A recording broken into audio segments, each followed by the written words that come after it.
பொய் சொல்லாதீங்க. பொய் சொல்லியே ஆகணும் அப்படின்ற மாதிரி விஷயத்த பண்ணாதீங்க.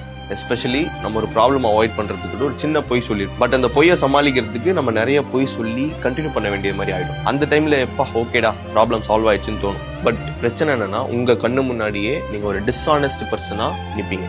இன்னொரு முக்கியமான விஷயம் என்ன தெரியுமா? Women can smell your lies. நம்ம கிட்ட ஏதாச்சும் மறைக்கிறானா உங்களுக்கு தெரிஞ்சாலே உங்க பாண்ட்ல ஒரு மைல்டான கிராக் ஸ்டார்ட் ஆகும். பெரிய கிராக்கா இருந்தா கூட பிரச்சனை இல்லை, சால்வ் பண்ணிடலாம். அந்த மைல்டு கிராக் தான் ரொம்ப பெரிய பிரச்சனை.